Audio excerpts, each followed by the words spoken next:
Hello and welcome to the Backstory Podcast. It's episode 2. It's another week, another episode. Once again by myself today, but gonna try and get one out every week. If that involves me having to do a few solo ones, I'm happy to do a solo podcast. Got lots to talk about. Lots of things to dive deep into.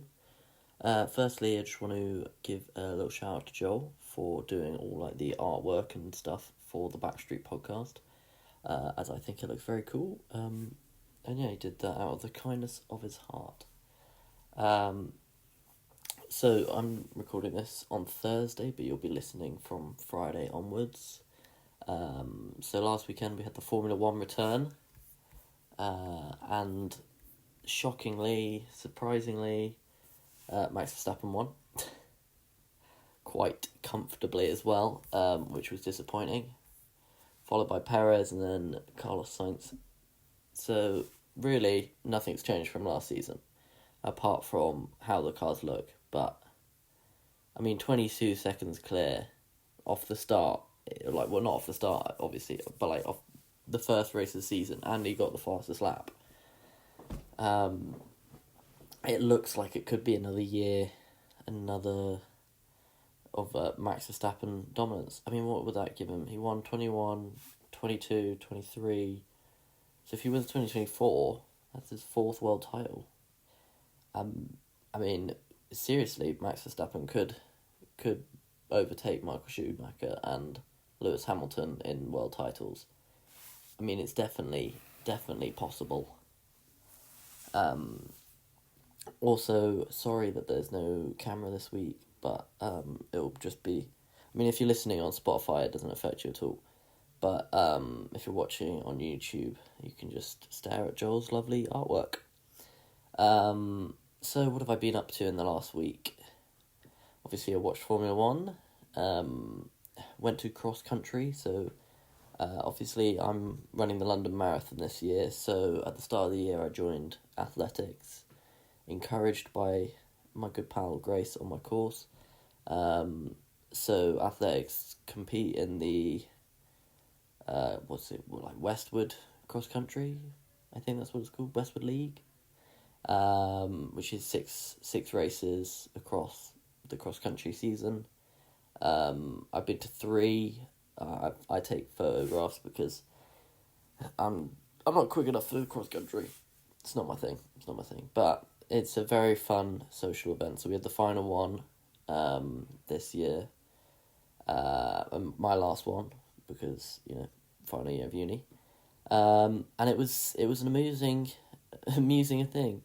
So it was in Redruth. It was a very sort of steep, grassy course that had falls. So it rained quite a lot. So the women go first. You had who ran it? Amber, Anna, Grace, Ines, Annabelle. Jesus, a lot of A's.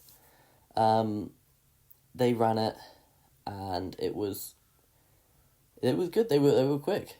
I think it was Ines's first one, but she seemed like she enjoyed it. Like it's not going to be a last. The highlight of the women's race was Grace. Was Grace falling on the first lap. Sorry, I got a cough. It's making me laugh a bit. If you haven't seen it, it might be on my photography Instagram. I don't know, or at least some of the photos. It was very amusing. It was down this sort of steep right-hander that was muddy, and on the first lap, even in the men's race, it was carnage. It was five stages of falling, really. But, she got up, she continued, she ran a good race, just covered in mud, and her poor Apple Watch was covered in mud. But I think it's all fine. So that was the women's race, which was very entertaining. Also, during that, I think, Cam and Ben fell over somehow. I think they were giving each other a piggyback or something. Cam's face was covered in mud, which was also quite funny. So yeah, that was the women's, and then the men's race was a bit later on. We had, this is where I missed someone. George, Giles, Josh, Ollie, not me, and Alex. Don't tell me I've forgotten anyone. No, that's everyone. Oh, and Cam. I forgot birthday boy. Yeah, yesterday was Cam's birthday, but 2 days ago for you guys. They all ran it. 2 of them fell over on the first lap. That was Giles and George, but I fully commend them. Like, people were taking it cautious on the inside, and they just sent it. And then Giles tried to do another slide on another lap, but it just looked painful. But I can confirm, he said it was fine. It just like felt like, I think he said he was like he was falling on jelly or something. And then on the final lap, George did one of the most iconic things ever. He did, running down it, did a forwards roll, covered himself head to toe in mud. Even though he knew he was getting in Anna's beautiful car. Nah, it's fun. None of us were really expecting it, but the crowd did go wild, for sure. The crowd did go wild. And then Cam going for a sprint finish, which, very impressive. Came around the corner and he was tumbling for like five minutes. And there's a great photo of Ollie just trying to stop his watch as he crosses the line, and Cam's just like about to eat every bit of dirt left on that red roof track. But yeah, that was cross country.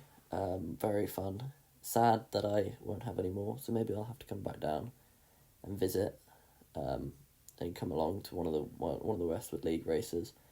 Yeah, so that was Sunday, and then Monday, I had uni all day and did a nice, I did an interval 5K, which I hadn't done.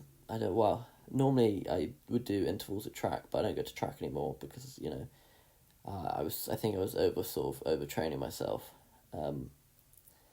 So I did like 1,000 meter, or like running, 500 meters jog, another 1,000 running, another 500 jog, another 1,000 running, another 500 jog, and then a 500 like sprint jog at the end, which actually made a 5K way more enjoyable, because it was something different. Because obviously with this, like with long training, and you're just running for a long time, so it's not necessarily like boring. But when you do something like a 5K, it seems like a simple task, but it always feels a bit longer than like if you're doing like a 20K, getting to 5K seems quite quick, but when you're doing a 5K alone, it doesn't, or at least for me. So the interval thing did, I actually ran quicker than I did when I last did a 5K, just normal jogging it, and like in those 500 meters off, I was going like really slow, so it did mean I went really fast. So I did enjoy that, and then Wednesday morning I did a 15K. It was the first time I'd run over 10, or even over like 5 in a maybe 3 weeks. So to get 15K PB, that was pretty good for me. I was quite happy with how it went. Let me log into my Strava now, because then I can tell you some interesting facts. But yeah, so it's the first time I'd run that sort of distance, and it felt quite good, because not this Sunday, but next Sunday, I've got the Falmouth Half, along with a lot of others from athletics and Falmouth and stuff like that. So it was good to get a 15K in, and then hopefully you're going to do a 10K tomorrow, which is on the day this is released. So hopefully I can do that, but I've got lectures all day, so somewhere I'll try and fit in a 10K. And then, sadly, I don't want to say it, but a 30K on Sunday. But we're doing 21 of that, hopefully should be, with some of the people who are doing the half next weekend, as we're like sort of practicing and learning the route. So that makes that 30K slightly less interesting. No, more interesting, not less interesting. Because it gives people I haven't run with someone in ages, actually. Probably the last purple run. which was in January, which was a short 5K that helped me raise money for pancreatic cancer, who I'm running the London Marathon for. That was like a bake sale and stuff, which was very successful, very happy. And it was good to see a lot of people there that don't normally run. So one of the things that after my marathon and during is like, I hope to like inspire, not that it's crazy, like doing a marathon is tough, but loads of, like quite a lot of people have done a marathon type thing, or at least down here. We'll have some guests on that have done like ultra marathons and stuff, who are crazy. I mean, like personality, no, they're normal, but like running over a marathon seems nuts to me. But they love it, and they're very good at it, so I can see why they do it. It's like, I play football, but so I hope to sort of inspire some people to get into running, or just exercise in general, because I think it does. Like, I wouldn't say it's changed my life, but it's definitely helped me a lot. Given me a bit of a purpose in a way. Because I know quite a few people recently have gotten into running. Quite a few people going for half marathons. That if I think all of us who I know have recently gone to running said a year ago or 2 years ago that we'd either be doing like a half marathon, a marathon, or even doing a 10K, we would all be like, nah, why would anyone want to do that? Like, 10K run for like an hour and a half or whatever. I mean, so it's really positive to see that, people, like, including me, who I never thought I would run sort of these distances, signed up to raise a bit of money for my dad, to, actually it be going well. And it shows it is more possible. I think running is one of the most accessible sports in a way of like training football. You need a football. Running, you can obviously there's gear that helps you improve and also just like stay injury free, and with like running vests and stuff. You don't need that to immediately start running, but when you get into longer distances and you want to start taking water, or any distance really, you can get one, but it's not like a necessary. Because like people, you could run barefoot if you wanted to. I mean, I wouldn't recommend it. It'd be fucking painful, but whereas like football, you can train by yourself, but it's not anywhere near like the real thing. A lot of team sports are like that as well. Like tennis and stuff, that's a solo sport, but you need someone to play against, or a net, and a racket. So yeah, I really want to encourage people with my marathon journey to get into running, or just any sport, any exercise, whatever sport you want, really. Like, you used to do a lot of swimming and now you don't, try and get back into it. Because, being healthy helps with mental health, I would say. I mean, I'm no expert on any of this, but it's just, speaking from experience. And, like, I mean, running is definitely a mental game as well as a physical game, because to be able to run like these crazy distances, especially alone, it's tough. You hit a wall, you've got to keep going, you've got to keep trying. But yeah, hopefully we'll have some guests. I've got some guests in mind who have gotten into running recently, and I would love to hear what impact it's had on them. People like Rosie and Millie and Emily, who all have half marathons coming up or have done half marathons. Because, I mean, even doing a half marathon is freaking impressive. But yeah, like I know other people who've been into running stuff as well. Like, I mean, Freddie, I don't think he enjoys it at all, but he's got an MMA fight, I believe it is. Coming up soon on the 16th of March. He's also raising money for pancreatic cancer. So, go find his socials and donate to him. I'm hoping he wins. It would be sad to get him on the podcast and then he loses, but he's been doing some running lately. It's been looking good. But he said to me, he doesn't enjoy it, but it has to be done, which is, I think, a lot of running. But I think a lot of running is an after feel, in a way.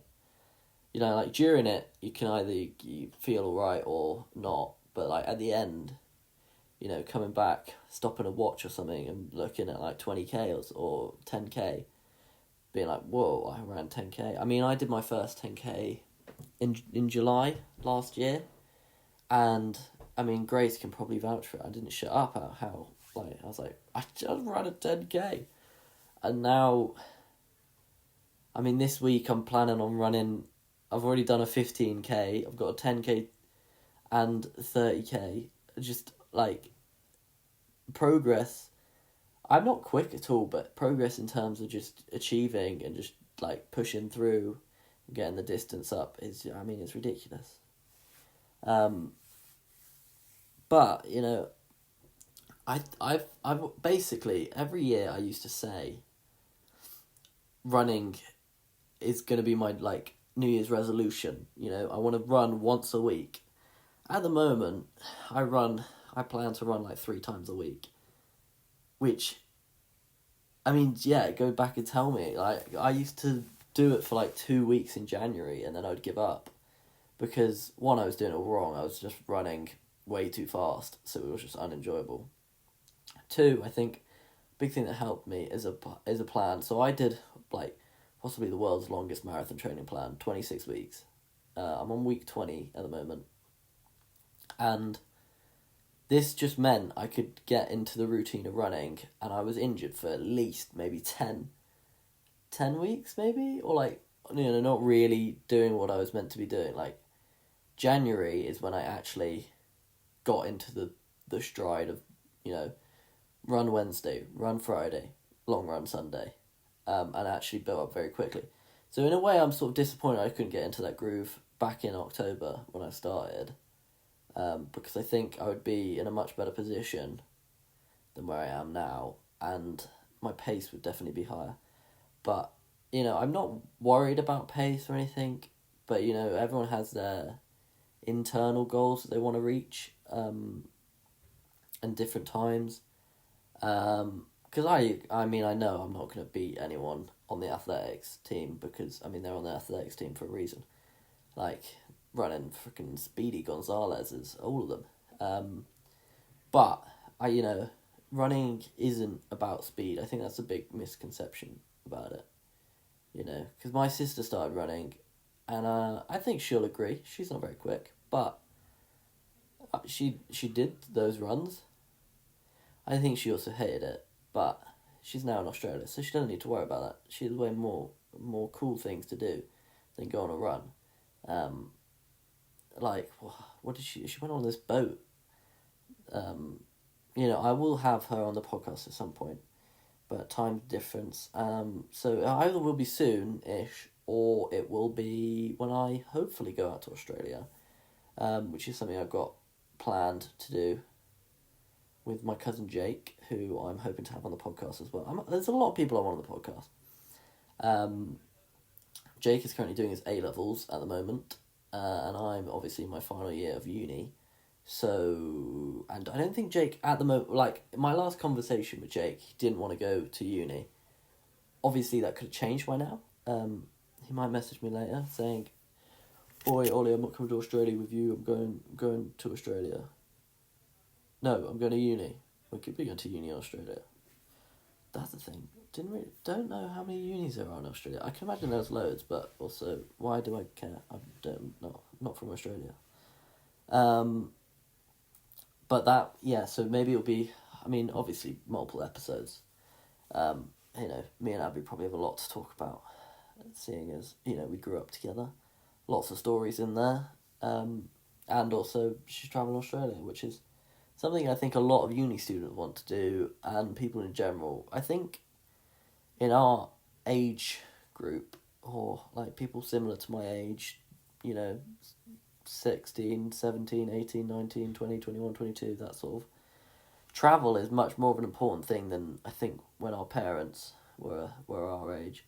One, because I think it's way more accessible now, but I mean, I think the amount of people that like live in vans and stuff in Cornwall or Europe or everywhere is cool. Like, it's cool. It's so cool to just, you're traveling in your home and you get to like park. I mean, I don't know if it's for me, but I did some travel with Freddie back in last January. Me and him went to go visit Vincent out in America. And that was 3 weeks of travelling, and that was like the first sort of time I'd, done the classic sort of travel out my, fully without my parents or like a teacher. And I really enjoyed it. It sort of gave me the travel fever. I now don't want to work anywhere. I just want to travel, experience the world. But everyone's got work, so we'll find a way to incorporate it in my job.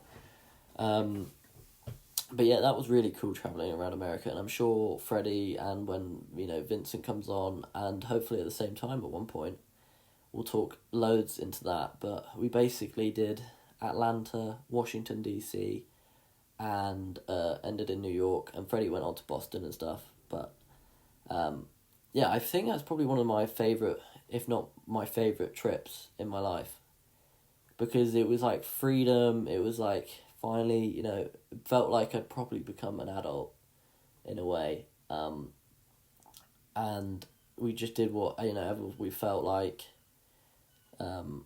All the Americans suddenly thought that we were Australian. This is my bad American accent. Oh god, yeah, I'm gonna stop. But yeah, that was a really cool trip. So it's just made me really excited to travel more. So I definitely want to go out to Australia. A, to see Abby. But B, to travel more, see what it's like over there. I mean, it's a long way. And like, I don't have a fear of planes, but planes are dull. I think everyone agrees. Unless you're really into your movies, then I can see you liking a plane. Because if you're really, really into movies, it's just like, well, you don't have to do anything. You just get to watch movies. Other than that, I don't think. But it'd also be nice to, spend some time, show Jake the world, sculpt his young mind. Jake also supports Chelsea like I do, so, that's why we get along. If he supported Arsenal or Spurs, I don't think we'd be as close cousins. And then his younger brother, Charlie, he's supported the whole world, but at the moment I think he's on Chelsea. He's part of the Chelsea crew. But, I've seen him turn up in Real Madrid tops after Real Madrid have beaten Chelsea, so, Charlie could be anywhere. He also used to support Liverpool, West Ham, fucking anywhere. But I think Charlie's sad that he doesn't get to come to Australia. But he's got to do A-levels. And, we all did them. I mean, I didn't do A-levels, but I did college. So it's, it's an important part of life. Sort of doing that. I think A-levels is a weird thing, but it at least helped me figure out what I wanted to do more. Put me away from TV and film and back into the world of events, which has been an exciting thing, let's go into my uni course. So I study Sustainable Festival Management. I'm pretty sure I said that in the first podcast. It is a 2-year accelerated degree, but has since changed to 3, which personally I don't agree with, in the sense of I probably wouldn't have done it if it was 3. I think the 2-year degree, accelerated degree, should be more of an option in a way, because there's lots of people that are like debating on whether to go to uni or not, but 3 years seems a bit too long. And I could definitely tell, at least from my point of view, that my sister loved second year, but like got to third year and it was starting to be a bit like, I don't know, repetitive or just another year. Whereas like, yes, my accelerated degree has felt really quick, and I'll be very sad to see everyone, to leave everyone down here. But in a way, I don't know if I could do it as a 3-year course. Because I just, writing essays and stuff just isn't my thing. And uni has given me the freedom to find more about myself, giving me the chance to train for a marathon, and stuff like that. But yeah, so I think my course is very good, but I don't agree with the change to 3 years. But I can understand why, because the infrastructure isn't there for 2-year courses. Like, housing in the summer is the worst, especially in a place like Cornwall. I get kicked out of my house, my second year house, before my course even finishes, but there's no sort of financial or any sort of support. And they just say you can go back into halls, but halls are getting renovated, so you have constant building work, yet you're paying the same fee.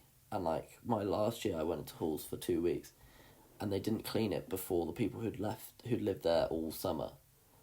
So it was just disgusting, and vile, which is just not fair for anybody to live in.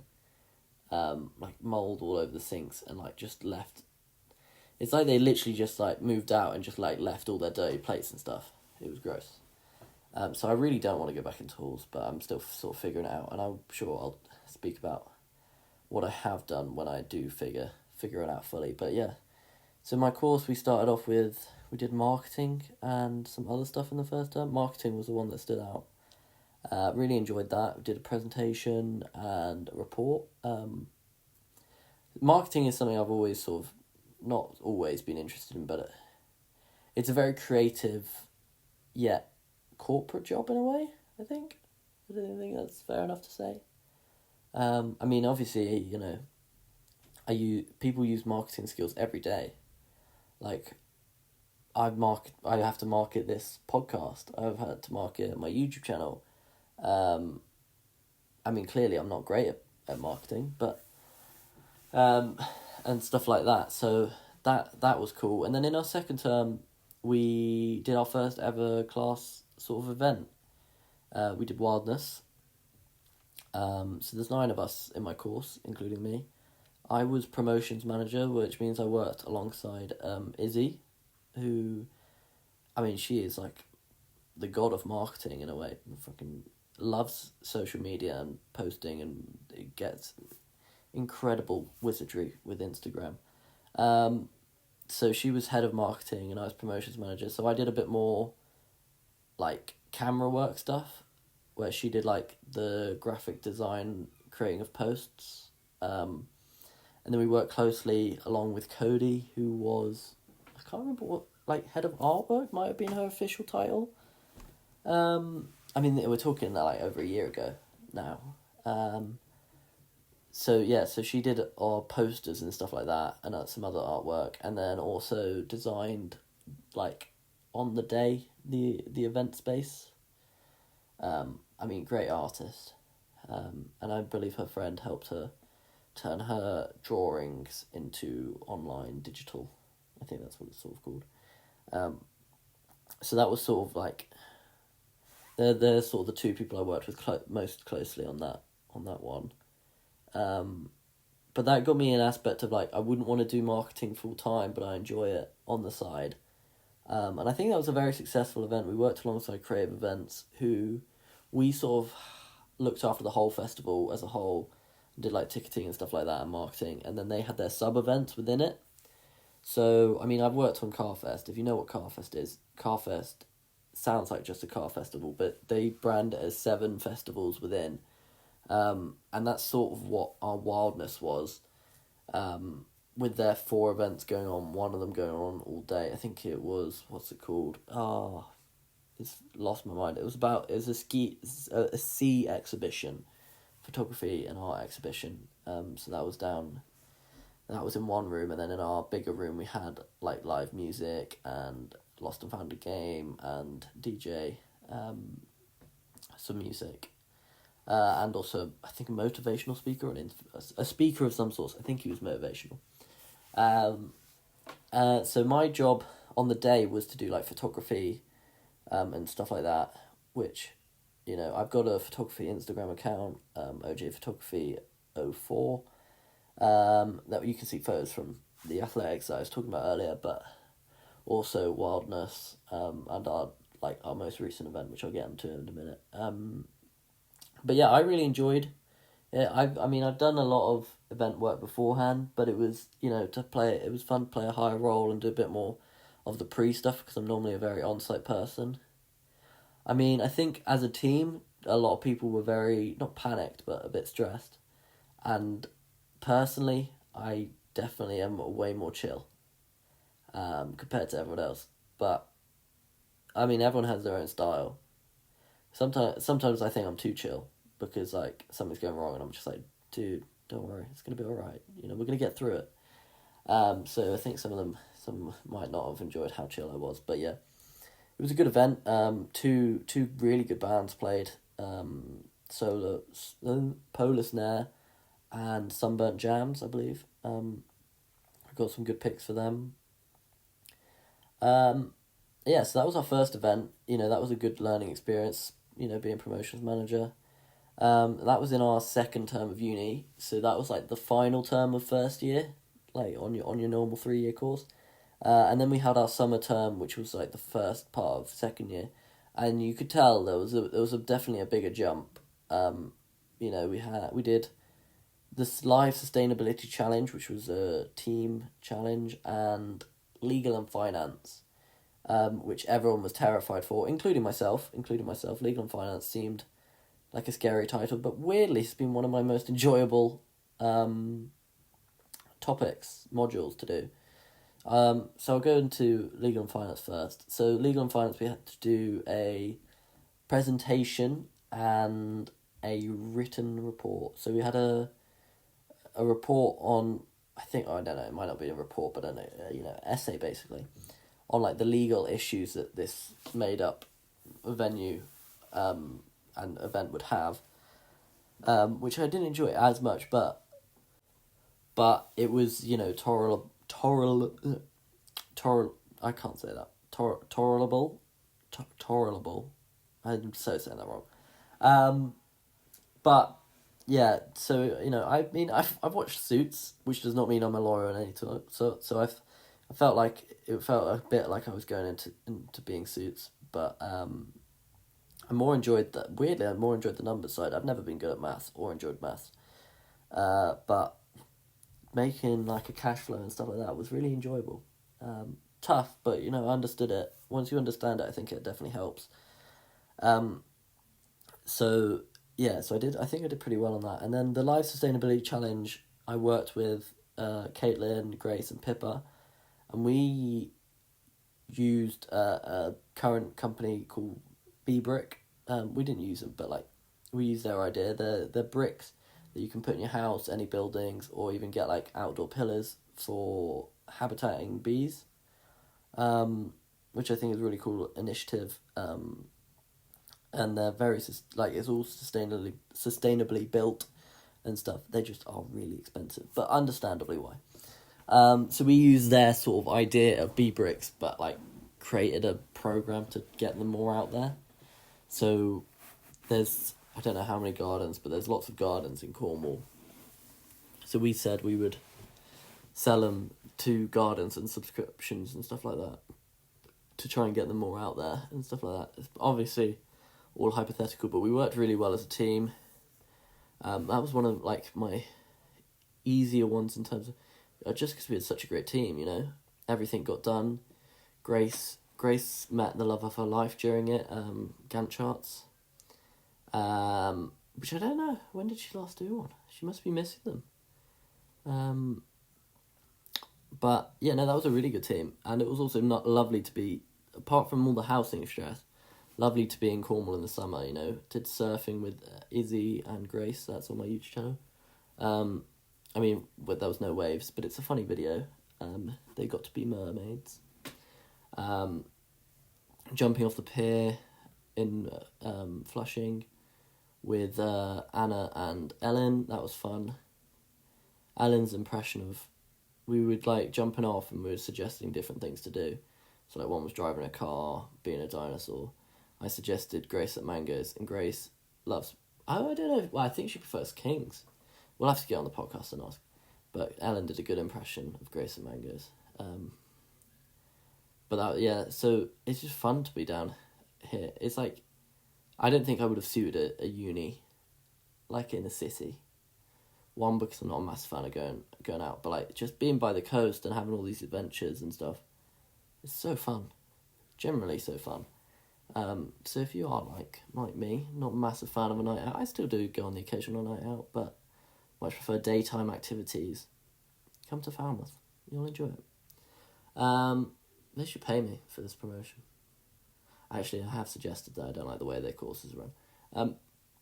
But yeah, stuff like that in the summer was so fun. And then you got back in September. So last term, was rough. I think that was that was properly proving how difficult second year was compared to first. I had some terrible modules that I just didn't do very well on. Well, I did all right, but they just didn't interest me, which makes it slightly harder for me to get behind it and do the work. But we did our second event, Sonder, at the Eden Project, which was very cool to put on an event at the Eden Project.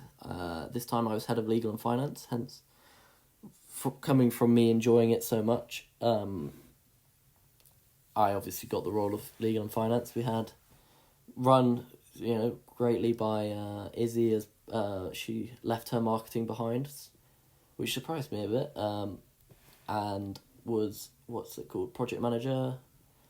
Tom was production, an artist liaison. Grace was operations manager. I mean, brilliant. All operationally ran very smoothly. Loves a good schedule, Grace does. Caitlin and Cody on marketing.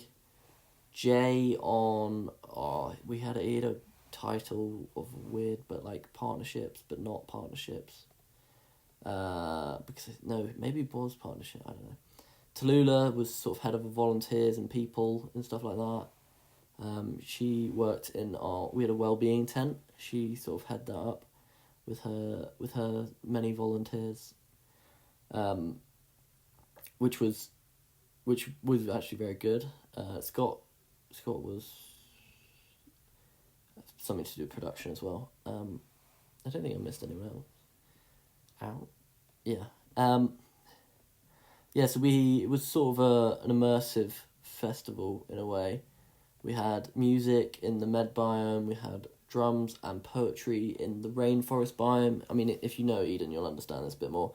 And then they have a teepee just outside the biome areas, which was our winter well-being. So we had different foods that mean stuff from each area. So we had olives for the Mediterranean biome, I think, and then chocolate from the rainforest, and Christmas pudding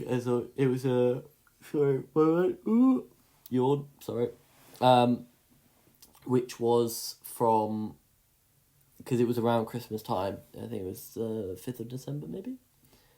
So that was sort of our well-being area, and then I think it was plant pot decorating. It all round went very smoothly in there, I would say, or at least from when I was in there. Once again, my role was legal and finance building up, and then I changed to photographer on the day. So which was good because I got to be everywhere, and also just in case anyone needed an extra set of hands or something, for example, in the wellbeing tent, they weren't quite happy with the design, so helped to move a table or two around and hide some stuff. And general stuff like that, and then in the med biome, we're panicking. Well, we weren't panicking, but we didn't have the right equipment for the piano at first, so we had to find some. So I sort of went over and helped a bit with that. But also got to take loads of photos. But yeah, so legal and finance, it was fun given the budget. I was very happy with how our team stuck to it. We actually raised enough money to self-fund us. We have a deficit fund that the uni give, but we I really want to make it a self-sustaining event, which it did happen, which I was very happy with, from my point of view in terms of the legal and financial side. Had to write contracts. That was possibly the most boring part, so I hopefully won't have to do many contracts in my life. I probably will. But that's fine. But I think as a whole, as a team, we learnt a lot about each other, and also ourselves. We learnt a lot, but Sonder went very well. So it's exciting to see what we've got coming up in the summer. We've got our final event together. Nothing really has been decided yet. I think it's going to be music, which is... we've always done music, so it would be interesting to see if we could switch up or do something slightly different, but I think we're all going to go have careers in music festivals and stuff like that, so it does also make sense. And I'm happy to do one. Get some good artists and stuff like that.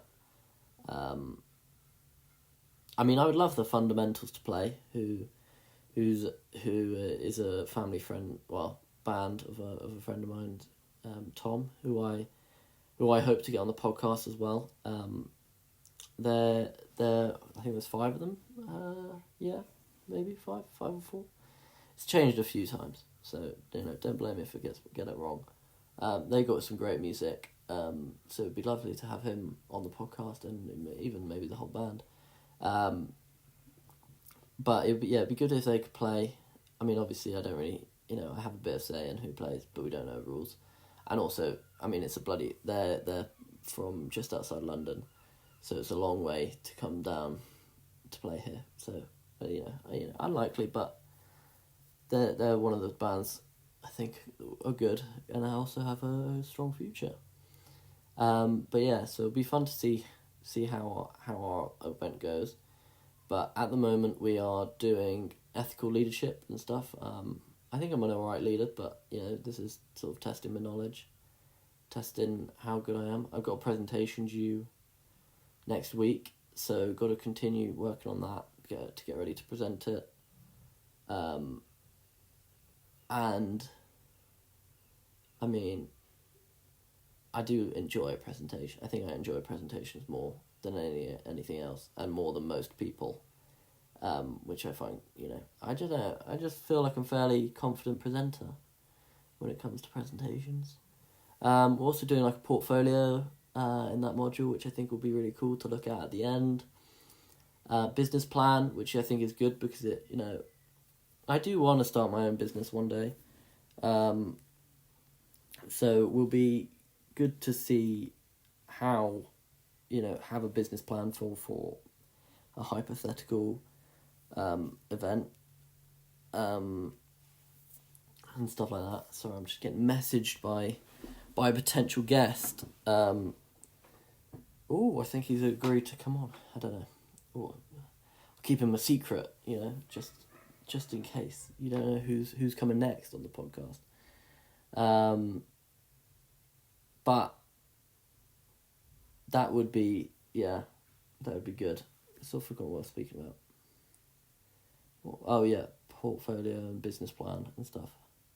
Yeah, I really like the idea of sports festivals, sports music festivals, but I don't know. I don't know how much of a market there are for them. But I'll do some search, see what I can do. What's that other module? Oh, crisis management. That is a very useful module, to say the least. So far it's been alright. We got a simulation at the Eden project, which sounds cooler than I think it will be, but I think I am fairly good at crisis management. I don't know. I've not really been in a big enough crisis to say, but I try. But that's sort of my uni life in terms of course wise. I'm sure when I have some of my course mates on the podcast, we'll go more into depth on various different things and their opinions on the events and stuff like that. But that's like a brief overview of my uni life. I mean, I've already briefly spoken about what I want to do after uni, which is, go to Australia. But also keep doing this podcast because I think it is a good way to voice myself and give others a voice. Even though, I know I'm not mega famous or anything, or even at all famous. But as I said in the first episode, it's about finding the backstory of people. Because everyone lives their own life individually. That's the meaning of Sonder. Or the craziness of seeing someone walking down the street knowing that they have a life as complex as yours. and crazy as yours and like a home and stuff, but you only really recognise the places you've been. Yeah, I don't know. It's all crazy. But yeah, so like stuff like just the 8 other people on my course, we all came from such different backgrounds, different locations across the country, yet we are all in this same place doing the same course at this same time. Crazy that like even just one decision by one of us would completely change everyone's lives in a way. Like, for example, if Grace didn't decide to come, I would never have met Grace. I possibly never would have joined athletics, and I possibly never would be running the London Marathon. So, that's a bit of a crazy example, but it's just, yeah. Yeah, I'm sort of talking random shit right now, but yeah, so what have I done? Let's go over some stuff I've done recently. We had a few weeks ago, I went skiing. That is possibly my favourite holiday of the year. We go to Avoriaz in France. We fly into Geneva. There's a few, like 4 or 5 families, 6 maybe, 7 families. And we have a great laugh. I whip out the GoPro, film it, and then, replay anyone's falls over and over and over and over and over and over again. And we watch them at the end of the night. I mean, it's a hard working holiday for me, and also just generally, like, most people's holidays are like lying on a sunbed, but it's like an exercise. You're like going on holiday just to exercise, which is great fun. I snowboard, so I got my first snowboard, and this was the first year I used it. I mean, it's so good. It just feels cooler knowing it's yours, and it just looks cooler, and it's just general cool vibes. I mean, snowboarding is clear of skiing. End of. Not even an argument, really. But I do think you can tell by looking at someone and knowing someone whether they should be a skier or a snowboarder. One example is Millie's boyfriend James. He started snowboarding this year, and he just looked so much more like a snowboarder. He looked wrong on skis, good skier, but just for everything felt a bit wrong. And then you get him on a snowboard, and even just walking around with the snowboard, it's just a match. It's like if I went on skis, I think people would be hella confused. I just don't suit skis at all. Whereas like my mum on a snowboard, I mean, it would be hilarious, but she's definitely a skier. Abby came along as well for the first year, coming to Avoriaz with our group. I mean, yeah, I think she had fun. I mean, her outfit was my personal highlight. She looked like a green bogey, which was quite funny. But yeah, so we'd film it all. I mean, it's all a good laugh. And then I do awards for everyone at the end. I won most ill, not really an award I wanted to win, but you had like people like Gracie won most improved, Rosie won best fall, and then went on to say that was her only fall. If you follow me on TikTok, she was lying. But I mean, there's so many people that don't get awards that do deserve some appreciation. Like James this year. I mean, going from skiing to snowboarding, and I mean, it's real dedication, because a lot of us, we're all very good skiers and snowboarders, so being one of the slowest or learning is tough, I would say, because you want to get out, especially James, he's obviously close friends with Rosie and stuff like that. You want to get out snowboarding with them, but just keep falling. I mean, I didn't see him snowboard, so I mean, I don't think he fell loads, but I know when I first learned, it's tough. But then, I mean, once, even skiing or anything, once you get to a level where you can sort of do it without thinking as much, and it's just a vibe, I'm sure he'll come back next year, hopefully, and it will be a pro snowboarder. I mean, he can't be better than me because, it's not fair.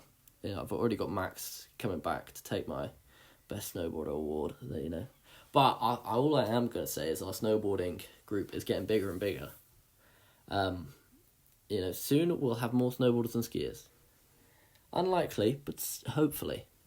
I can see a world where it happens.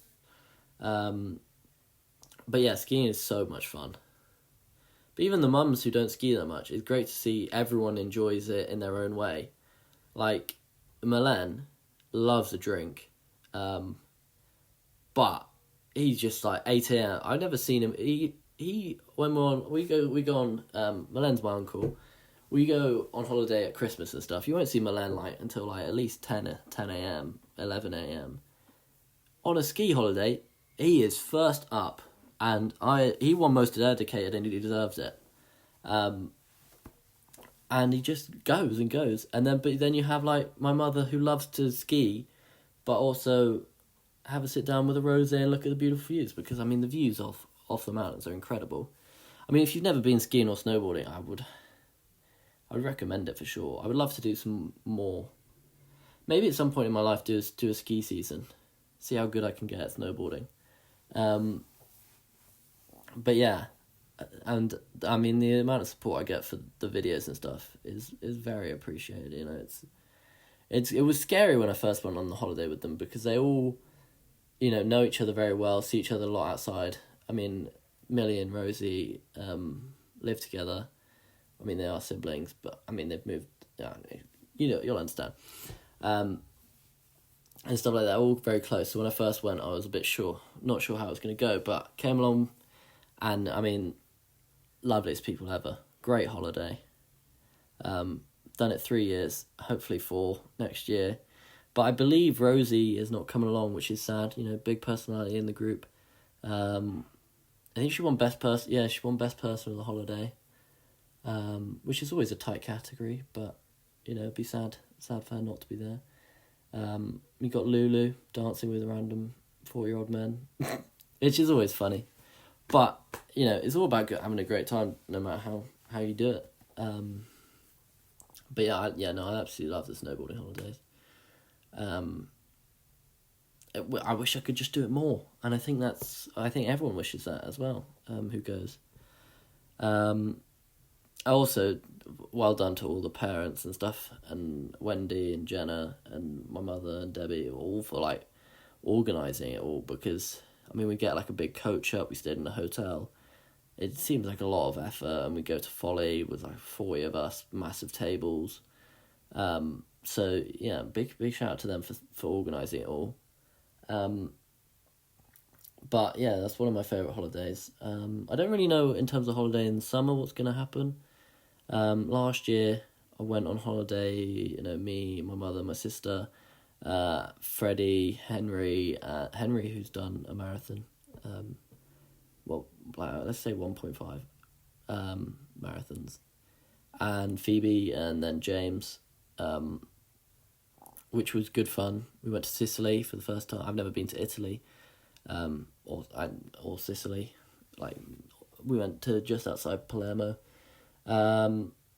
which was really good fun. But, you know, Abby being in Australia, my final year, don't know if we're going to be able to fit in a holiday or not, which is sad, but, you know, I'm sure at some point we'll do another holiday in life. But yeah, it's a sort of exciting few weeks and months coming up, especially with the marathon and the half marathon. But I think that's where I'm going to leave this episode. You know, much longer than the first episode, but I thought I would ramble on about, you know, uni stuff I've done recently, athletics, the marathon. If you do want to donate for the marathon, hopefully it'll be on my like Instagram or on the Spotify somewhere. I'll find a way to get it somewhere. Any donations would be greatly appreciated. I am running it for my dad, who passed away in 2020 from pancreatic cancer, so hence the reason why I'm doing it for Pancreatic Cancer UK. A brilliant charity working to do more research on, you know, one of the worst cancers out there. I don't know, I might be making that start up, but yeah. They do a lot for the charity, and hopefully stopping, you know, I'm in a big group chat with lots of people who have either lost people or people currently going through pancreatic cancer. But they do a lot for many people, so, you know, it's a great cause. And as I said, Freddie's got his fight, who is also raising money for pancreatic cancer. Thank you very much, Freddie. Hopefully he'll be on the podcast soon, along with some other guests and an array of people who we're going to find more about, but also along with me. I am going to do an episode weekly, and if it has to be by myself, it has to be by myself, but I'll try and get as many guests on as possible. But once again, thank you very much for listening to episode 2 of the Backstory Podcast with your host, Ollie. Wow.